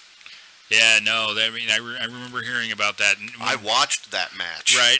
I was probably too small of a kid to remember that, yeah. but I do remember hearing about it. And when he brought it up, when Stan Hansen got put into the WWE Hall of Fame, which I have to take a moment. What kind of world do we live in when we can have when we can have Vader come back to the WWE, induct Stan Hansen into the Hall of Fame, come back for several other B shows on the WWE network, and not put Vader in the Hall of Fame before the man passes away? You've had 2 years. 2 years to put Vader in the Hall of Fame since Stan Hansen went in, and all they've ever done was put him in other shows. They could have put him in the Hall of Fame either of the last 2 years, and they didn't need to put some of the other people that are in the Hall of Fame now in these last 2 years. If you watch Jim Cornette's podcast, he talks about that. He goes, him and it might have been David Metzer, back when they were actually getting along. They both even said it's not about what they've done in the WWE. It's who Vince wants in there. It doesn't make any sense. Because if Vader doesn't make it into the Hall of Fame this year, I think I may end up unsubscribing to the WWE network. But yeah, they're not showing any respect to guys who've pretty much put their bodies, just... Well, I mean, what it is they're trying to... what they're wanting to do is they want to show people that, they care about these wrestlers. I get what they're doing. Goldberg didn't need to be in the Hall of Fame this year. Or was it last year? Doesn't matter. Right. He doesn't need to be in the Hall of Fame yet. They could have waited another year and put Vader in there instead. They could have... Mark Henry. They didn't have to put him in this year. He just retired. They could have waited until next year. You know, it's hot garbage is what it is. Yeah. Hot garbage. Hot garbage. It's one of those things that they should not have done. They should have put Vader in within the last 2 years. Vader even liked a post that I put on Twitter that the motherfucker should have been in there 2 years ago. And he responded to it. Yeah. So, I mean, it's bullshit. The WWE has got to understand that all the true fans believe that Vader should be there. We all do. We all believe he should be there. He deserves to be there. And if you can put him on that Round Table for 3 show with Sting and what's his fucking John Layfield, fucking do it. I mean, why the hell? Why are you just holding up? Why are you pulling back the reins on Vader? And another version, Bam Bam Bigelow. Right. But you Owen know, Hart. Bam Bam's dead. He could be there. Owen Hart. Owen Hart should be there. I mean, come on. Seriously? They put in the Big Boss Man. Why couldn't they put in Bam Bam? Bam Bam belongs there. Even Bam Bam should have been there a whole bunch of times over. Same with Owen Hart. Same with Vader. Owen Hart's going to be there eventually. It's not an if, it's when. It's his widow. Right. That's fighting it. Right. She doesn't want. She's like being weird about it. Well, I mean, Brett wants to induct him. Well, he deserves to. Well, I think Brett should be in it. No offense. Brett's in it. Didn't he go into it a couple of years ago? Yes, he did. Okay, so yeah, he was inducted by Shawn Michaels. Yeah. So, but I mean, there's no reason Vader shouldn't be there. Sting said he would do the induction. Absolutely. Whenever it they came had around one of the greatest rivalries in wrestling history. There isn't anybody out there I can think of other than Stan Hansen that should be doing it. Stan Hansen and Vader both had some hellacious fucking brawls. Right. Pardon my part. I know. I said an F-bomb. It's all right. Whatever. But their matches... We're not monetized. We're all right. All right. That's all right. But no, the thing with Stan Hansen and Vader, those matches alone, it was like watching a bar fight. Right. It was like you literally get to see a live bar fight. And it was so crazy because they were beating the hell out of each other. And that night, like I said, I saw Vader, his eye popped out of his socket, and he popped it right back in. And I'm like, that is one and badass. Continued the match. And kept going. That's how much of a badass he was. Every F-bomb deserves a shot. I wish I could do that, but I wouldn't be standing by the end of the day. We would be passed out drunk before the show was over. And you know, we can sit and wax about this all night about, and we would too. Oh God, yeah. And I know other people that'd be chiming in, because there are people that I feel shouldn't be in it. There's people that I feel that should have been in it. You know, I don't feel that anybody who's in it doesn't deserve to be in it. Oh, true. But I also feel that it was too early. The real Hall of Fame that they have, there is an actual pro wrestling Hall of Fame. A lot of well-known guys are in it. There's a lot of guys that nobody even knows who they are. Because it was before before it really picked up. Yeah. Well, for example, and again, I'm quoting Jim Cornette because I've listened to a lot of his podcasts, and he's right. I mean, the man's been in the business for frickin' ever. Right. But even he said, he goes, do I think Edge needs to be in the Hall of Fame? No. Well, do I feel Mark Henry needs to be in the Hall? He goes, Mark Henry? Yeah. I'm going to agree with that because they finally got it right. Somebody because Mark Henry was a model employee for the WWE. He was respectful. He helped put people over. He helped with the talent. I mean, they said when he was in the back, he was, very professional. He was very respected and very respectful to the other guys. And in fact, Mark Henry is responsible for bringing Braun Strowman into the WWE. I think he was also responsible for bringing Ryback into the WWE also, but I think we're not going to go there with that. No, because that was... Ryback, hot garbage! Hot garbage! If I think Ryback was fine. I think they pushed him the wrong way, and they didn't put the title on him when they should have. When they put him up against CM Punk, they should have put the title on him. They should have let him become the champion off CM Punk, but they were trying to extend that championship title reign as long as they could. Well, of course, now that's been broken. And that's also by a guy who's hardly ever there. Hot garbage. It's stupid that they would put it. It pisses me off. Well, the direction they're going with it. Yeah, well, I think they're finally to the point where they may end up taking the title off of him. But how long? Because what's going to happen is he's going to go back to the UFC. He's going to lose. He's going to lose, and he's going to realize that he's nobody wants to fight. I can't beat nobody up no more, and he's going to come back to the WWE where he can pretend to beat somebody up or whatever. Okay. We'll talk about the UFC in a second, because I do want to talk about that, because it's something else that there's something right there that I really do want to talk about, and that is Brock Lesnar's next fight.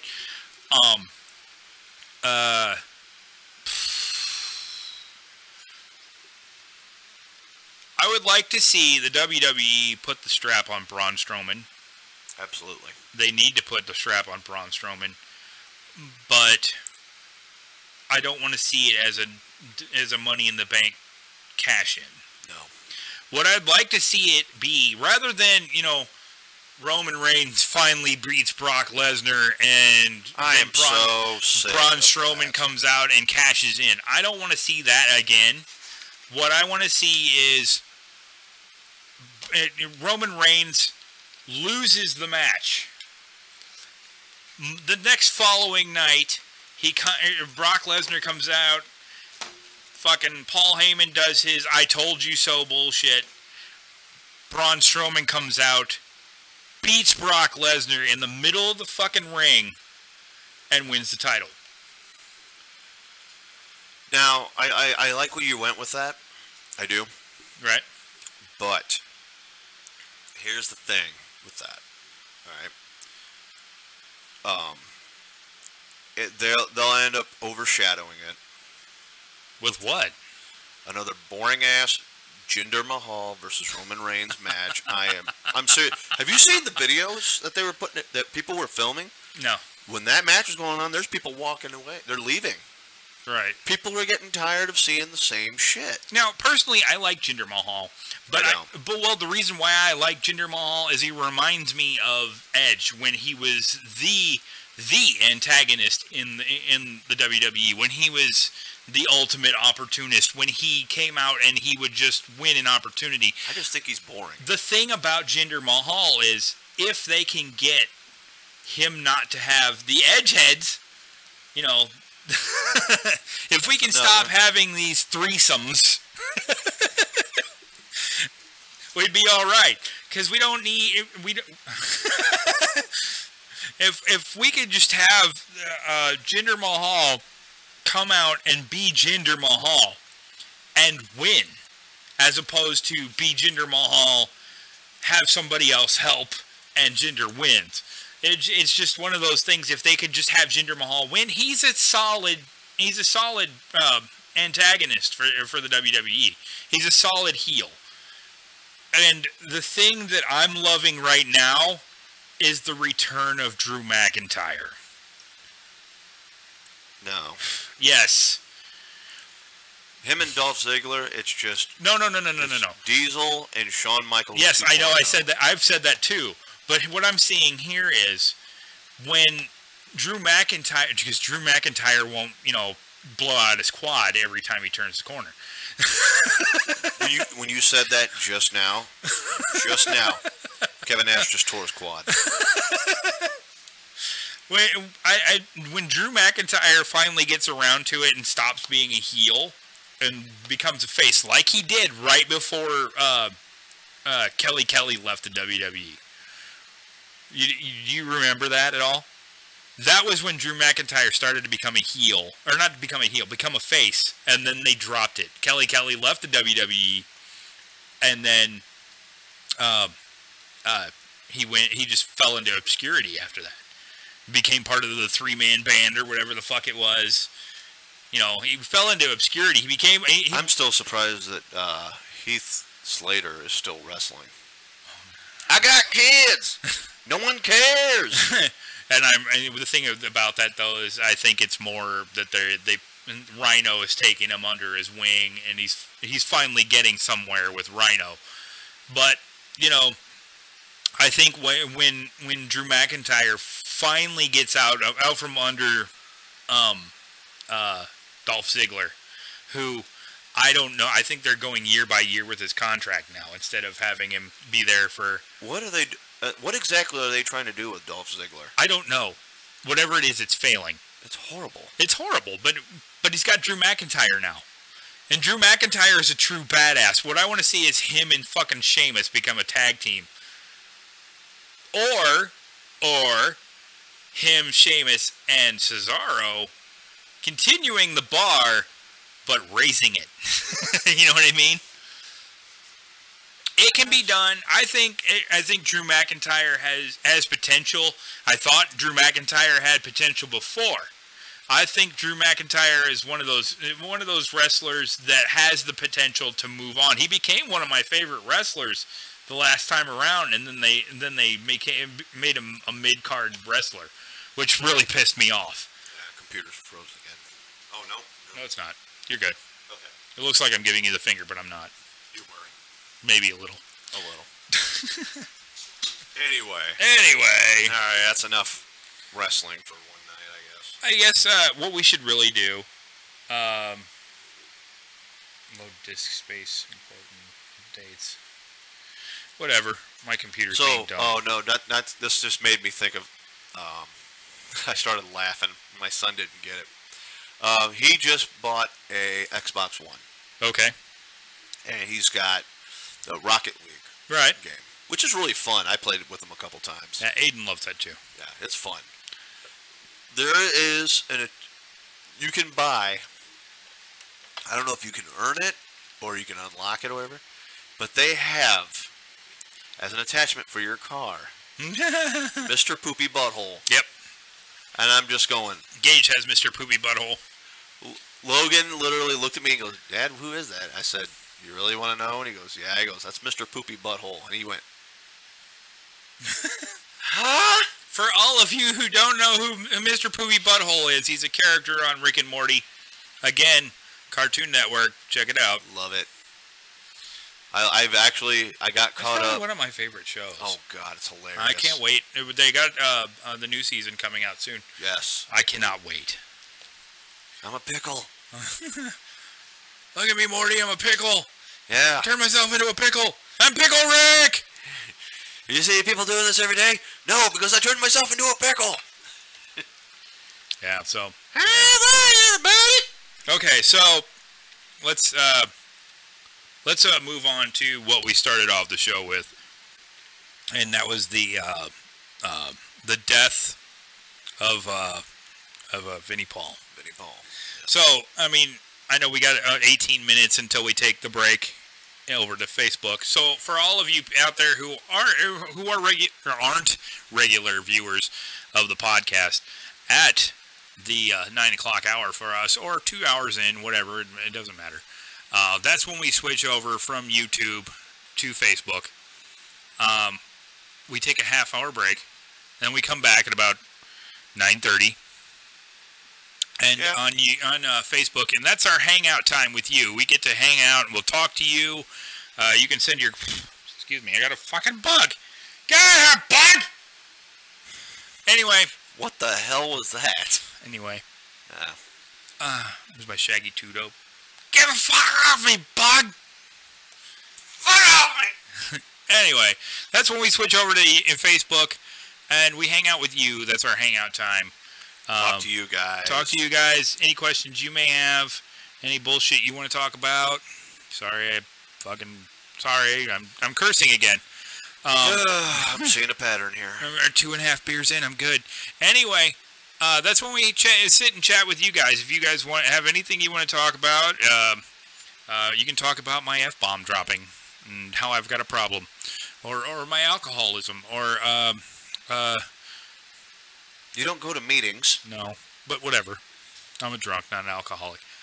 Anyway, that's when we talk about the geeky stuff. That's when we talk about the dark stuff. That's when we when we sit back and chill. Like we did earlier when we came on the air and we were meditating and we didn't realize that we were coming on the air. Yeah. Oops. Yeah. Anyway. Oh well. So for all of you who, like I said, if you don't normally watch, that's what we do. If you want to head over to Facebook, follow it. It's at Fireway Podcast. Check us out over on Facebook. We'll be on there shortly after the show. Like I said, half-hour break. We stretch our legs, go water the plant, let the dogs out. I don't know, whatever the hell. We may or may not be visited by Rick Lebo. And I'm hoping. Yeah. And then he can give us his pulls for the week and all that good happy slappy crap. And then, well, like I said, we'll just have a good time. We'll hang out and we'll have some fun. But anyway, so I guess I should really end that with follow us on Facebook, Twitter, Instagram. Did I miss anything? Facebook, Twitter, Instagram, and here on YouTube. And YouTube. So, Instagram is Underground Geek. You'll be able to hopefully eventually be able to go to the Underground Geek page on the internet, and you should be able to see all of our videos. And this is the plan. I might as well just spill the beans here. Might as well go with it. The plan is we're going to get this Underground Geek page put up online, and you're going to be able to watch or see Josh's horror reviews, possibly in written form or just in video form. You'll be able to watch the Fireway Podcast. You'll be able to see the pull list pulls weekly, and then you'll be able to see some individual crap from all of us. And hopefully you'll be able to chime in. Yeah. Send, message us, and with anything. Eventually there'll be merch. Merchandise. You guys can get your Fireway Podcast t-shirts, which we've already bombed a few people with them. His sister has one because she won one. Yeah. Believe me, it wasn't rigged. No, it actually was not rigged. We both have them. My wife has one because I had to make her one. She would not let me get away with not making her one. So, no, Michelle actually does a good portion of the website building. So, all the stuff that's being done, a lot of it's been done by Michelle. So, the Instagram page, 100% done by Michelle. I mean, other than the stuff we posted on there, but she put it up. She did the labor. Yeah. So. And we are grateful for it. 100%. She's also done the Fireway group. Go join the Fireway group. Yes. On our Fireway page on Facebook, so you can interact with us, interact with each other, talk about the shows, talk about how stupid we are, or how alcoholic we are, or how much I don't know, shit on our faces if you wanted to. I don't know, but it's not going to happen, so don't even do it. Sorry. Wow. I went there. Anyway, we're going to go ahead and I guess that's all I have to say. So follow the Fireway Podcast, YouTube, Facebook, and Twitter, and follow the Underground Geek Instagram. That way you can get all of the content that we can give you. Yes. Plus, you'll get constant updates before the show. You'll hear from us, and you'll know ahead of time what's going on. Another thing I wanted to say real quick was, for everybody, like I said, I do a lot of, the movie review thing is kind of my thing for the horror genre. As the metal review thing is mine. Exactly. If there is ever a movie that you want to see me review, and as far as like the horror films are concerned, just message me, let me know, or even post it on the Fireway page or comment or whatever. I'm always open for whatever's out there as far as, like I said, horror films, because there's some that I haven't seen, there's some that I've watched regularly. So it kind of really, I don't want it to make it too obvious, because you're like, oh gee, everybody's seen this movie, everybody's seen that movie. If there's some rare gem out there that I might not have seen, please just And if anything, message me on Facebook Messenger. Just say, hey, have you ever heard of this movie? If I haven't, I'll check it out. I'll tell you what we'll do. We should probably put something up on the group page. Okay. Where people can just chime in, a pinned, I like it, yeah. Post where people can just chime in and say, hey, Josh, check out this movie. Hey, Josh, check out that movie. Okay. So we'll put that up there. And be sure to tag me in it, though, because otherwise... Well, actually, no, I'll get notifications. Yeah, you'll get notifications, so you should be fine. So, there's something to look forward to. Make sure you follow... Make sure you join the Fire Away podcast group, which is just the Fire Away group, but the link is on the page. So, all right. Yeah.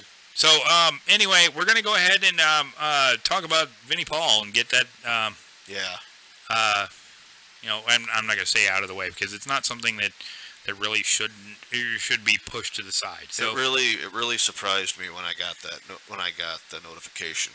I posted that as soon as I saw it. Yeah.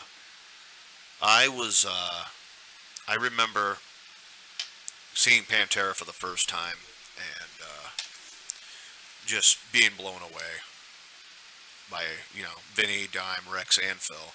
It was almost kind of like, some bands are like, oh, I like this guy is great. With Pantera, it was like they were the perfect combination. They had that,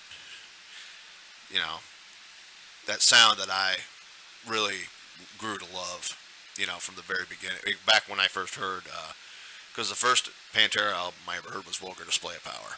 Mine too. A friend of mine he would give me a ride to school or whatever. And I was into rock and I was into a little bit of punk and everything like that. But I wasn't a big metalhead. I loved, closest I got was Anthrax, and, Anthrax was badass anyway. But all of a sudden he goes, hey, have you heard of Pantera? And I said, no. He goes, well, you need to check these guys out. And he pops the tape in, cassette, that's what it was back then, for all you youngins out there. And I heard Walk for the first time. And I was hooked. Yes, this is my band. I love these guys. And it was for years, anybody that knew me, if they'd say, oh, yeah, I'm going to hang out with Josh. And they're like, who? Josh. Seriously, they'll go, Josh Smith. And I'll go, who the hell's that? The Pantera guy. Oh, that guy. Oh, okay. Yeah, that's fine. Oh, cool, They had to say the Pantera guy, because that's all I was about in high school was Pantera. Right. My junior and senior year, that's all I listened to was Pantera. Right. Like, oh yeah, well I like Metallica. Metallica sucks. Pantera's better.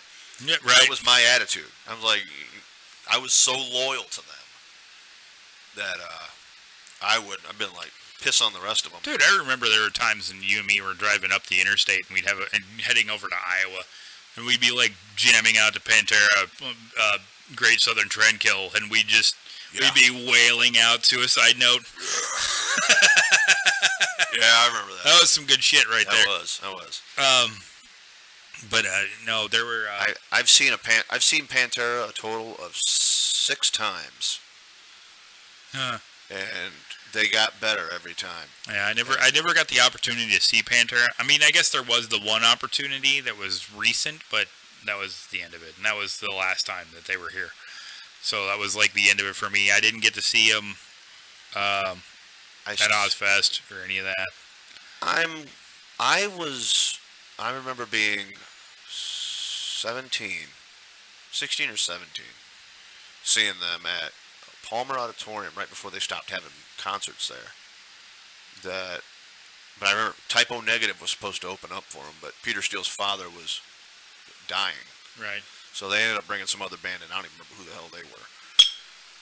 But Pantera played, and I mean, the whole time I was just like in complete awe. Right. The whole time.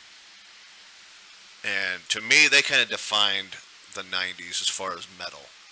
They drove the 90s as far as metal.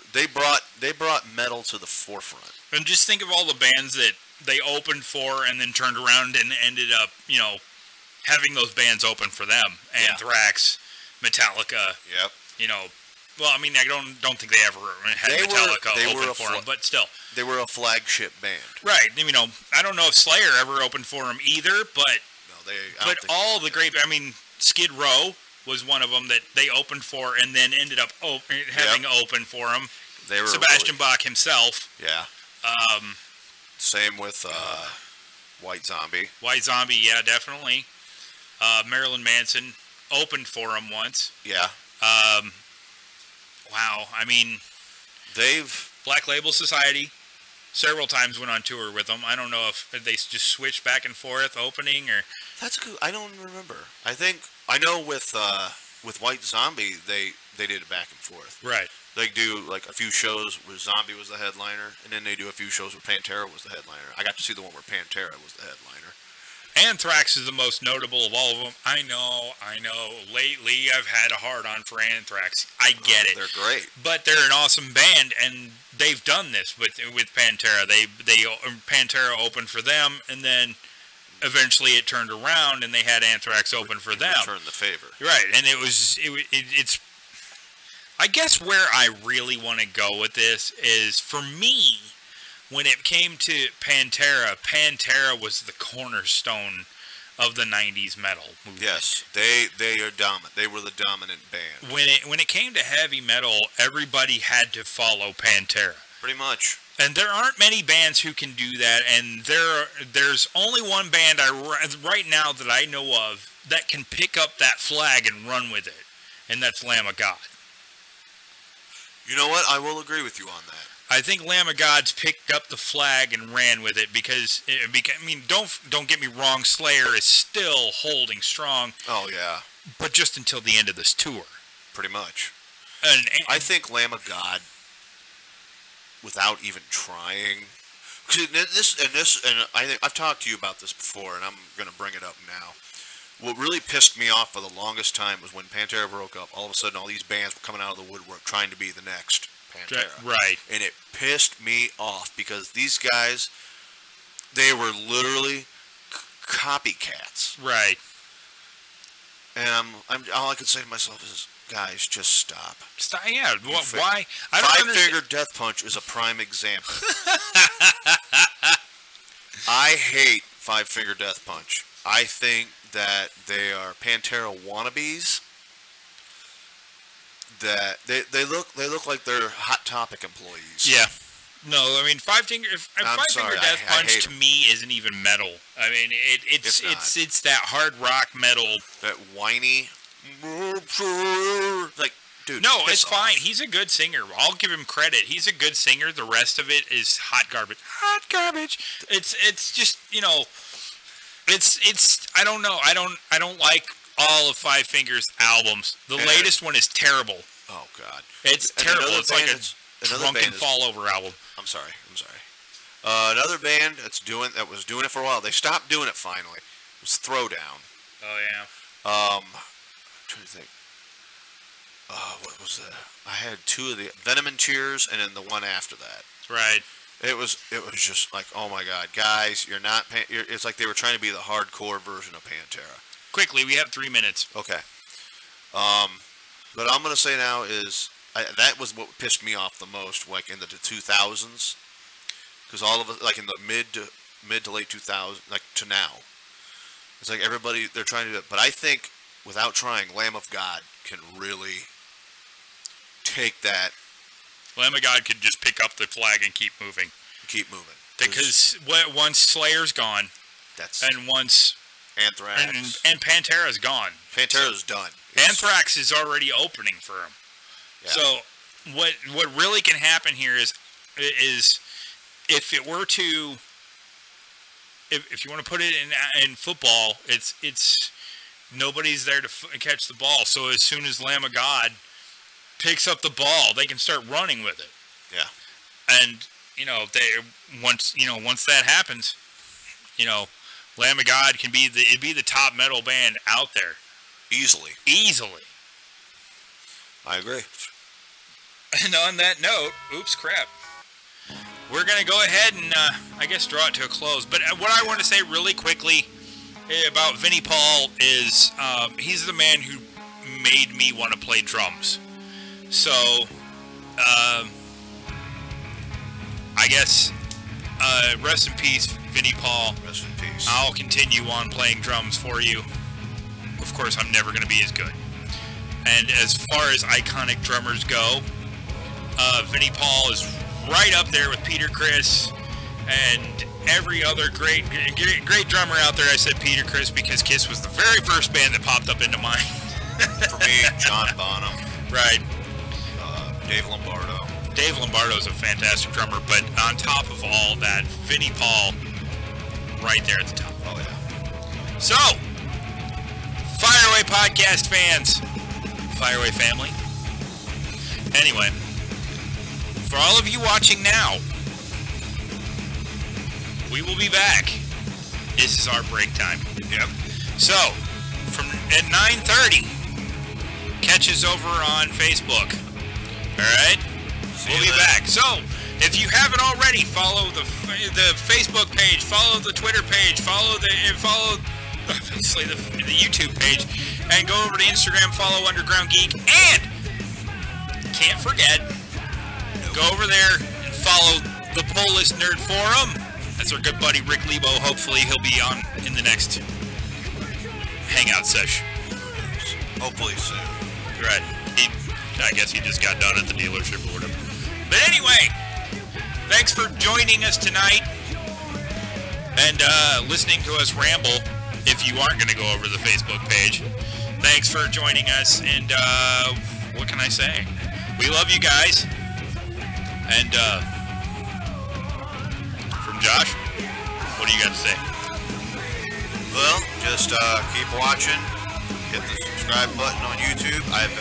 Anybody that I've been around. Bell too, so you get the notifications. And when you go to YouTube, look for our banner. Welcome to our geekdom. I tell everybody that. And it tells you everywhere you can find us. And be sure to check us out on Facebook, Twitter, at Fireway Podcast, and on Instagram, Underground Geek. So come check us out. Big things coming in the future, guys. Oh yeah, and drop us a line. Say hey.